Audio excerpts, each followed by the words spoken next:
আসসালামু আলাইকুম প্রিয় বন্ধুরা, সবাই কেমন আছেন? আশা করি সবাই ভালো আছেন এবং ভালোর দরে আছেন।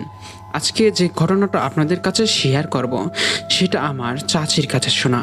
যে ঘটনাটা আপনাদের মাঝে শেয়ার করব, সেটা ২০০৩ সালের ঘটনা। আমার চাচি আমাকে যেভাবে বলেছে, আমি ঠিক সেভাবে আপনাদের কাছে শেয়ার করব। তাহলে সরাসরি চলে যাব আমাদের ঘটনায়। এই বাড়িটা ভালো না ভাবি। আপনি পোয়াতি মানুষ, আপনার জামাই বিমান বাহিনীতে চাকরি করে, 2 দিন পর পর মিশনে যায়। এই অবস্থায় আপনার একা বাড়িতে থাকা ঠিক হবে না। প্রতিবেশীর কথায় সেদিন একটু অবাক হয়েছিলাম। মহিলাটি দেখতে সুন্দর হলেও তার জিহ্বা কদাকর কালো। আমার শয়নকক্ষের বাতায়ন খুলে তাকালেই মহিলাটির বেলকনি দেখতে পাওয়া যায়। অথচ আসার পর থেকেই দেখছি তার বাড়ির প্রতিটি জানালা আর দরজা বন্ধ। জানালায় আবার পর্দাও টাঙানো। ঘরের মধ্যে মানুষ আছে, কিন্তু তা বাইরে থেকে আন্দাজ করা মুশকিল। এই তো মাত্র 2 সপ্তাহ হলো গাজীপুর শিফট হয়েছে আমি আর আমার হাজব্যান্ড। ছোট থেকে আমার বেড়ে ওঠা ঢাকাতেই, তাই গাজীপুরের এমন গাছপালা আচ্ছাদিত পরিবেশ আমার জন্য একেবারে নতুন। আমাদের বাড়িটা খুব বেশি একটা বড় না, আবার একেবারে ছোটও না। বাড়িটি কাঠের তৈরি, 2তলা বিশিষ্ট। খুব কম মূল্যের বাড়িটি বন্ধক নিয়েছি আমার স্বামী তুষার। আশেপাশে অন্য বাড়ি বলতে আমার প্রতিবেশী নিপা ভাবিদের বাড়ি ছাড়া আর কোনো বাড়ি নেই। বাড়ির চারপাশে শালবনে ঘেরা। রাত হলেই অদ্ভুত সব পিশাচের পাখির ডাক ভেসে আসে। আমার দিন কেটে যায় ঘরের মধ্যে, সময় কাটেই এ- এ- এটা এটা ওটা করতে করতে কখন যে দিন পেরিয়ে যায়। একা হাতে কাজ করতে করতে দুপুর হয়ে যায়। দুপুরে তুষার আসে, লাঞ্চ করে আবার কাজে চলে যায়। কাজ থেকে ফিরতে ফিরতে সন্ধ্যা গড়ায়। এতটুকু সময় আমি নিজের সঙ্গে কাটিয়েই পার করে দেই। বোরিং লাগে, আবার বোরিং লাগেও না। আমার বাড়ির সামনে একটা কদম গাছ আছে, গাছের নিচে আছে একটা দোলনা। মাঝে মধ্যে বিকেল হলে আমি দোলনায় গিয়ে বসি। মৃদু বাতাসে কখনো বা দোলনায় বসে গুনগুন করতে করতে বই পড়ি। ভালোই লাগে আমার।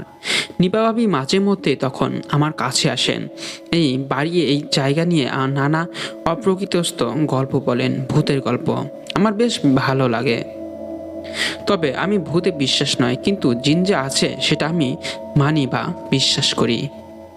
আজ বিকেলেও আমি দোলনায় এসে বসি। গোসল করে মাত্রই চুল শুকানোর জন্য বাইরে এসে বসেছি। সঙ্গে নিয়ে এসেছি হুমায়ুন আহমেদের দেবী বইটি।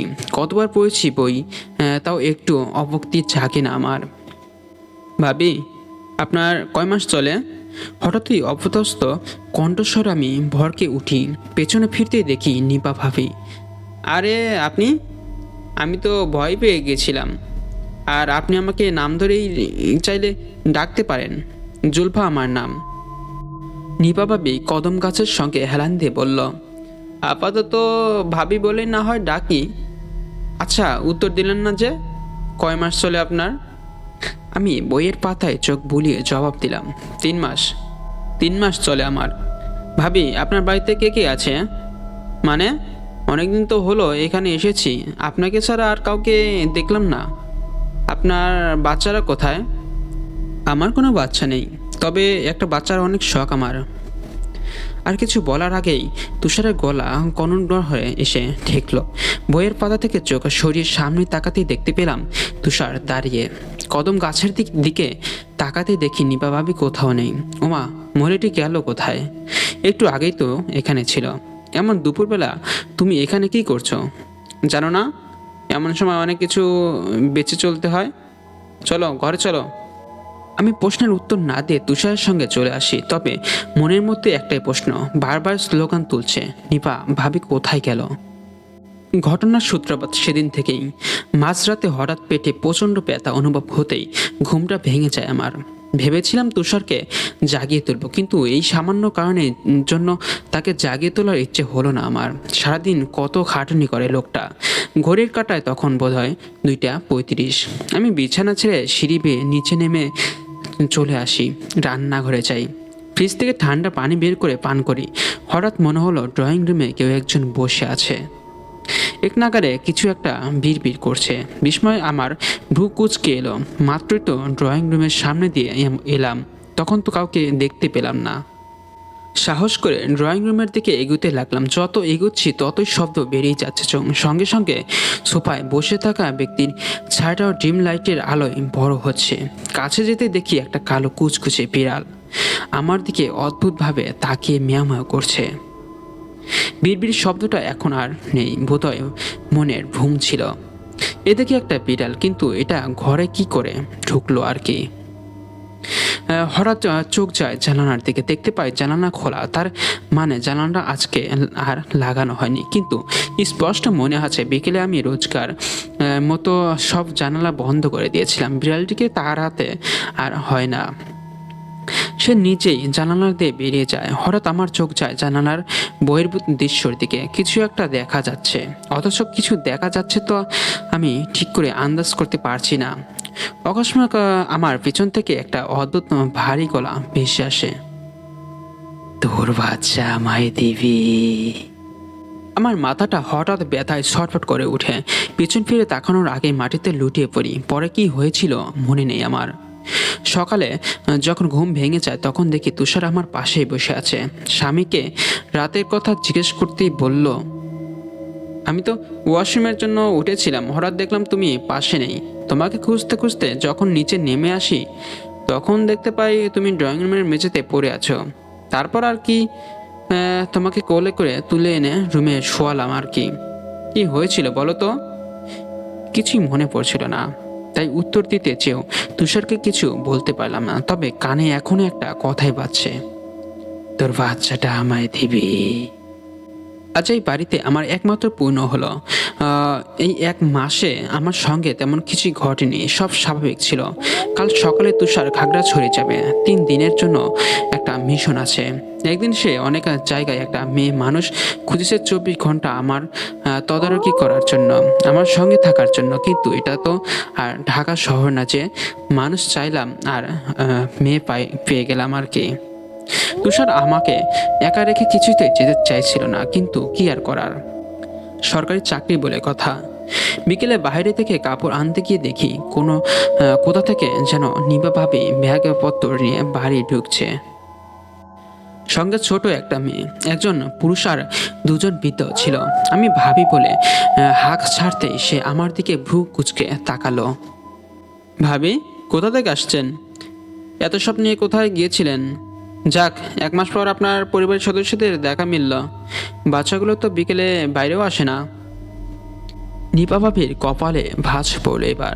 সে আমার বাড়ির দিকে একবার তাকালো, তারপর বলল, আপনি আমাকে কি করে চেনেন? আমার নাম কি করে জানলেন? আর আপনাকে তো আমি ঠিক চিনতে পারলাম না, কে আপনি? নিপা ভাবির কথায় আমি পুরোই অবাক হয়ে যাই। এসব কি বলছে উনি? এখানে আসার পর থেকেই ওনার সাথে আমার কথা ভাব, আর আজকে বলছে আমাকে নাকি সে চিনে না। আমি কিছু জিজ্ঞেস করতে যাব, তার আগে ভাবির সঙ্গে থাকা পুরুষটি তাকে উদ্দেশ্য করে বলে উঠল, আতিয়া, জলদি বাড়ির চাবিটা দাও। 1 মাসে না জানি ঘরে কি হাল হয়েছে। এই মনি, তোর মায়ের থেকে চাবিটা নিয়ে আয় তো। ছোট মেয়েটা দৌড়ে নিপা ভাবির কাছে এলো চাবি নেওয়ার জন্য। নিপা ভাবি মেয়েটিকে বলল, যাও আব্বুর কাছে যাও। আম্মু, আসছে আমি। তারপর আমার দিকে একবার তাকিয়ে বলল, পরে কথা হবে, হ্যাঁ। ভাবি আমার জবাবের জন্য অপেক্ষা না করে চলে গেল। সে চলে যেতেই লোকটি মৃদু কণ্ঠে জিজ্ঞেস করে বলল, কে ওই মহিলা? ওই বাড়িতে উঠছে বুঝি? সবাই আমার দিকে অদ্ভুতভাবে তাকালো। আমার বেশ অস্তিত্ব লাগছিল, তাই এক মুহূর্ত না দেরি করে আমি কাপড় নিয়ে বাড়ির ভেতর চলে এলাম। তুষার বাড়িতেই ছিল, তাকে আমি সব খুলে বললাম। তারপর নিজের মাথাও কাজ করছে না, সে আর আমাকে কি বোঝাবে। এবার মাথায় আমার আরেকটা প্রশ্ন ভো ভো করছে, নিবা ভাবি আমাকে চিনতে পারল না কেন? নাকি ইচ্ছে করে সে কোনো কারণ বশত না চেনার ভান করেছে সে? আর ভাবির তো কোনো বাচ্চা নেই, তবে ভাবির কথার ধরন শুনে কেন মনে হচ্ছিল ছোট মেয়েটি তার নিজেরই। আর ওই লোকটি তাকে আতিয়ে বলেই বা কেন ডাকলো? তার নাম তো নিপা। সন্ধ্যায় হাঁসের মাংস আর চালের রুটি করেছি। শীতকাল সময়ে এই তুষারের পছন্দের খাবার। স্বামীটা আমার কাল চলে যাবে, না জানি এই 3 দিন কি কি খায় সেটা কে জানে। তাই যতটুকু পেয়েছি ততটুকুই করেছি। কাজ শেষে যখন এক বাটি মাংস আর রুটি নিয়ে চলে যাওয়ার জন্য রান্নাঘরের লাইটটা বন্ধ করে বেরিয়ে আসলাম, তখনই নাকি একটা পচা দুর্গন্ধ এসে ধাক্কা খেলো। বমি চলে আসার উপক্রম হলো। হঠাৎ রান্নাঘর থেকে শব্দ হলো, মনে হলো কেউ পাতিলের ঢাকনা সরিয়েছে। আর একটু খেয়াল করতেই এবার আরও অদ্ভুত একটা শব্দ কানে ভেসে আসলো। মনে হলো কে যেন খপ খপ করে সব কিছু ছিঁড়ে খুঁড়ে খাচ্ছে। আমি দ্রুত টেবিলে মাংসের বাটিটা রেখে রান্নাঘরে ঢুকলাম। লাইট অন করতে দেখি সেখানে কিছুই নেই, সব স্বাভাবিক, নেই কোনো শব্দ, সেই কোলাহল। ধ্যাতে আজকাল হরর মুভি একটু বেশি দেখা হচ্ছে, তারই ইফেক্ট পড়েছে হয়তো। সেদিন রাতে আমি সবচেয়ে বেশি অবাক হই যখন রাতে খাবারের সময় রান্নাঘরে গিয়ে দেখি মাংসের পাতিলে এক টুকরো মাংস নেই। পাতিলের তলায় শুধুমাত্র পড়ে আছে ঝোল। পরপর কেমন যেন সব অদ্ভুত ঘটনা ঘটে যাচ্ছে। এখন নিজের ভেতরেও খানিকটা ভয় কাজ করা শুরু করেছে। সবসময় তো সবকিছু একজন মানুষের ভ্রম হওয়া সম্ভব নয়। তুষারকে বিষয়টি জানানোর পর সে বলল, আজ তো রাত হয়ে গেছে, সকালে আমাকে আবার খাগড়াছড়িও যেতে হবে, একটু কষ্ট করো। যদি দেখো 3 দিনের সব স্বাভাবিক আছে তাহলে তো ভালোই, না হলে আমি বাড়ি ফিরে হুজুরকে এনে একটা মিলাতের ব্যবস্থা করব। আমিও তাতেও রাজি হলাম। তবুও তুষারের আমাকে ফেলে যেতে বেশ চিন্তা হচ্ছিল। তাই সে আমার ছোট ননদকে কল করে এই 2-1 দিনের ভেতর এখানে আসতে বলে। সঙ্গে আমার শাশুড়ি আসবে শুনে একটু খুশি হলাম। বাড়িতে একা থাকার চেয়ে তাদের এখানে চলে আসে ভালো। এমনিতেই বছর শেষেই আমার শ্বশুর শাশুড়ি আর ননদ দেবরের এখানে চলে আসার কথা, কিন্তু সামনেই দেবরের এক্সাম আছে, তাই সবাই ঠিক করেছে একেবারে বছরটা শেষ করেই তারা এখানে শিফট হবে। পরদিন আমার দিনটা খুব একটা ভালো যায় না। তুষারের জন্য অনেক মন খারাপ হচ্ছিল। অদ্ভুত একটা ভয়ও মনের মধ্যে বাসা বেঁধে ছিল আর কি। সেদিন রাত 1:30টায় হঠাৎ বিকট একটা শব্দ, আচমকা ঘুম ভেঙে যায় আমার। রাতে ভালোই হয়েছে, আমার আবার একটা ভূত অভ্যাস আছে, একবার ঘুম ভাঙলে সহজে ঘুম আসে না। তুষারটা চলে গেছে বিদায় মনটা কেমন কেমন জানি করছে। সারাটা দিনও আজকে কেমন যেন একঘেয়ে কেটেছে। ফোনটা হাতে নিয়ে কিছুক্ষণের ফেসবুকে স্ক্রলিং করতে থাকি। হঠাৎ তুষারে কল আসে। প্রথমে একটু অবাক হই, এত রাতে কল করেছে। পরে ভাবলাম সারাদিন কাজ করে এখন তো হয়তো রাত জেগে বন্ধুদের সঙ্গে আড্ডা দেওয়া হচ্ছে। ফোন রিসিভ করতে তুষার একটা কথাই বলল, সব ঠিক আছে। ব্যাস, সঙ্গে সঙ্গে লাইনটা কেটে যায়। নেট সমস্যা হয়তো। আমি উঠে বারান্দায় যাই। হঠাৎ দোলনার দিকে তাকাতেই মনে হলো কেউ যেন দোলনায় পা ঝুলিয়ে বসে গুনগুন করছে। মেয়েলি কণ্ঠস্বর। আমার শরীরটা শিরে ওঠে। আয়তাল কুরসি পড়তে পড়তে বারান্দার দরজা বন্ধ করে রুমে চলে এলাম। তুষারকে বেশ কয়েকটি কল করি, কিন্তু ফোন বন্ধ দেখাচ্ছে। খুব ভয় করেছিল আমার। হঠাৎ আননোন নাম্বার থেকে একটা কল আসে। কলটা ধরতেই উপর থেকে ভেসে আসে একটা স্পষ্ট কণ্ঠ। ভয়েসটা কেটে কেটে আসছিল। ভাবলাম হয়তো কোনো সমস্যা হয়েছে। দেখলাম তুষার অন্য কারো নাম্বার থেকে কল করেছে। নেট সমস্যার কারণে কথা অস্পষ্ট শোনাচ্ছে। একটা কল আসার পর আর কোনো কল আসেনি, তাই আমিও আর এহেন বিষয়ে এতটা মাথা ঘামালাম না। ঘুম আসছে না, এখনও ভয় করছে। বিছানায় এসে দোয়া পড়ে ঘুমানোর চেষ্টা করেছি। হঠাৎ অনুভূত হলো পিঠের উপর কেমন যেন শীতল নিঃশ্বাস পতন হচ্ছে। ধীরে ধীরে নিঃশ্বাসের শব্দ বাড়তে শুরু করে। মনে হচ্ছে এই তো ঠিক আমার পেছনে কেউ একজন শুয়ে আছে। কিন্তু সেটা তো অসম্ভব বিষয়। বাড়িতে তো এই মুহূর্তে আমি ব্যতীত আর কেউই নেই। আমি আয়াতুল কুরসি আরও দ্রুত পড়তে শুরু করলাম। যতগুলো দোয়া মাথায় আসছে অনবরত তা পাঠ করছি, কিন্তু নিঃশ্বাসের শীতল বাতাসটা তখন আমার পিঠে লাগছে। এবার আমি দোয়া পড়তে পড়তে আস্তে আস্তে করে ঘাড় বাঁকিয়ে পেছনে ফেরার চেষ্টা করি। পেছনে ফিরতে আমার চক্ষু চড়ক গাছ মুখ থেকে অস্পষ্ট স্বরে শুধু বেরিয়ে আসে। তো বন্ধুরা, আমার এই ঘটনা এই পর্যন্তই। আমাকে যেভাবে বলেছিল আমি সেভাবেই আপনাদের কাছে শেয়ার করেছি। চলে যাব আমাদের পরবর্তী ঘটনায়। যেভাবে লেখা আছে আমি ঠিক সেভাবে পড়ছি। অফিস থেকে ফিরে আরিফ নিজেই চাবি দিয়ে দরজার লক খুলে ভেতরে ঢুকলো। পুরো ঘরটা ঘুটঘুটে অন্ধকার হয়ে আছে। তবে বেডরুম থেকে খুটখাট আওয়াজ আসছে। তার স্ত্রী গতকাল রাতের ঝগড়ার জের ধরে আজ সকাল বাপের বাড়ি চলে গেছে। সেটা তার স্ত্রী তাকে মেসেজ করে জানিয়েছে, আমি আজই চলে যাব। আর এই প্রচণ্ড ব্যস্ততার মধ্যে ছিল, সেও মারাত্মক বিরক্ত হয়ে উত্তর দিয়েছে, যাও, চলে যাও এখন থেকে। এরপর ফারজানা তাকে আর ফোনও করেনি, মেসেজও করেনি। আরও রাগ করেছে বোঝা যায় সহজেই। আরিফের উচিত স্ত্রীর সাথে কথা বলে তার মন ভাঙানো, তাকে গিয়ে নিয়ে আসা, কিন্তু অফিসে এত ব্যস্ততা যাচ্ছে যে সে ফিরতেই 10টা বেজে গেছে। সে অফিস থেকে সোজা শ্বশুর বাড়ি যেতে পারত, কিন্তু তার শ্বশুর বাড়ি বেশ খানিকটা দূরে।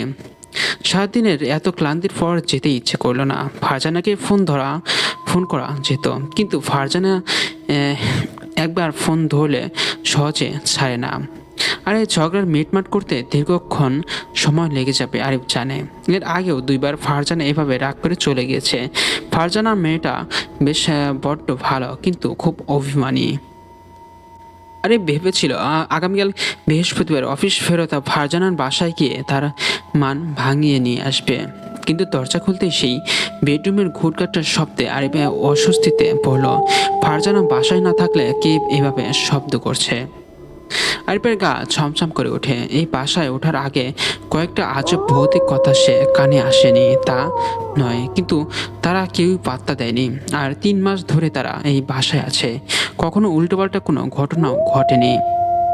আরিফ ডাইনিং রুমের লাইট চালালো, পায়ে পায়ে এগিয়ে গেল। বেডরুমের অন্ধকারের জন্য সে কিছুই দেখতে পেল না, তবে কাবা হাতে লাইটটা জ্বালিয়ে দিল। তীব্র আলোয় সে দেখলো বেডরুমে কেউই নেই। আর ঠিক তক্ষুনি বেডরুমে দরজা খুলে ফারজানা বেরিয়ে এলো। আরিফ স্বস্তির নিঃশ্বাস ফেলল, তার মানে সে চায়নি।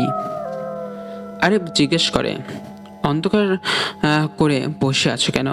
ফারজানা কোনো উত্তর না দিয়ে মুখ বাঁকিয়ে চলে গেল। আরিফ হাত মুখ ধুয়ে এসে দেখে ফারজানা রান্নাঘরে ঢুকতে শান দিচ্ছে। এই সময়ে চাকু আর ধার দেওয়ার কারণ আরিফের বোধগম্য হলো না। সে বলে, সরি ফারজানা, গতকাল আসলে আমি অনেক বেশি রাগারাগি করেছি। সিম্পল একটা ব্যাপারে আমার এত রিয়েক্ট করা উচিত হয়নি। ফারজানা এবারে কোনো কথা না বলে আরিফকে আচমকাই একটা ধাক্কা মেরে বেরিয়ে গেল।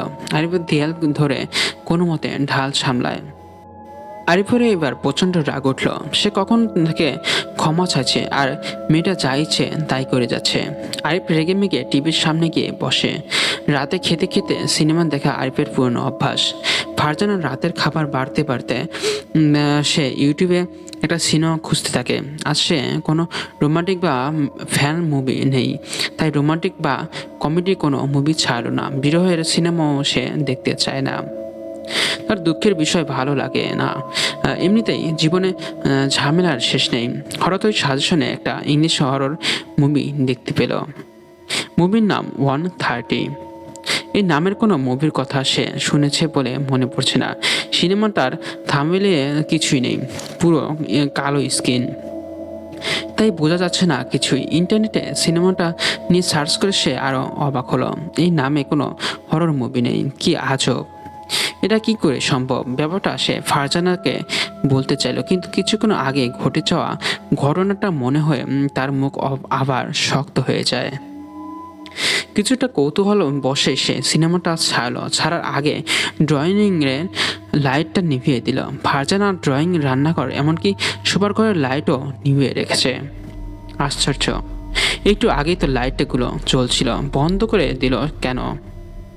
মেয়েটা এরকম অদ্ভুত আচরণ কেন করছে? আরিফ দেখলো ফারজানা নিজেদের বেডরুমের দিকে যাচ্ছে। আরিফ তাকে ডাক দিলে ফারজানা একবার ঘুরে তাকিয়ে তার মুখের উপর বেডরুমের দরজা বন্ধ করে দিল। প্রচণ্ড মেজাজ খারাপ নিয়ে আরিফ সিনেমা দেখতে বসে। সিনেমার কাহিনী সেরকম আহামরি নয়, কিন্তু সিনেমার মহিলা প্রেতাত্মা তা খুবই ভয়ঙ্কর। সে যে কোনো মুহূর্তে বিকট চিৎকার করে যে কোনো দিক থেকে চাকু হাতে ছুটে আসে। সে যাকে পায় তাকে সেই চাকুতেই অ্যাটাক করে বসে। এই সিনেমায় যারা অভিনয় করেছে কেউই পরিচিত নয়। সিনেমার কাহিনী অনেকটা এরকম। জ্যাক অফিস থেকে বাড়ি ফিরে এসে তার স্ত্রী এলিনাকে না দেখে খুঁজতে থাকে। কিছুক্ষণ পর এক রাতে 1:30 সে এলিনাকে পেয়ে যায়, কিন্তু দেখা যায় সে এলিনা নয়, কোনো প্রেতাত্মা বা ভূত এলিনার বেশে। প্রায় আধা ঘন্টা দেখার পর সিনেমায় দেখা যাচ্ছে যে এলিনা ভেবে একজনকে মারতে যাচ্ছে। সে এগিয়ে যাচ্ছে, কিন্তু সে এলিনা কি না বোঝা যাচ্ছে না। কিন্তু বোঝার আগেই হঠাৎ করে জায়গার সামনে থেকে এলিনা রূপী প্রেতাত্মা বিকট চিৎকার করে ছুটে আসে, আর সেই সাথে আরিফের কাঁধে কেউই হাত রাখে। আরিফ সিনেমায় মগ্ন হয়েছিল, সে অনেক ভয় পাচ্ছিল। চমকে সে নিচেও চিৎকার করে ওঠে, আর সে যে তার কাঁধে হাত দিয়েছে সেও চিৎকার করে ওঠে। আর দেখে ফারজানা দাঁড়িয়ে আছে। হঠাৎ দুজনে একসাথে হেসে দিল।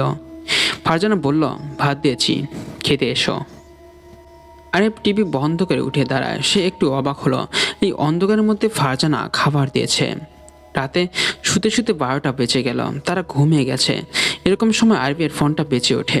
ঘুম ঘুম চোখেই আরিফ না দেখেই ফোন ধরে। ঘুম ঝরানো কণ্ঠে বলে, হ্যালো। ওপাশ থেকে ফারজানার কণ্ঠ ভেসে আসে, তুমি কেমন মানুষ? হ্যাঁ, একটাবার আমার কথা তোমার মনে পড়ে না?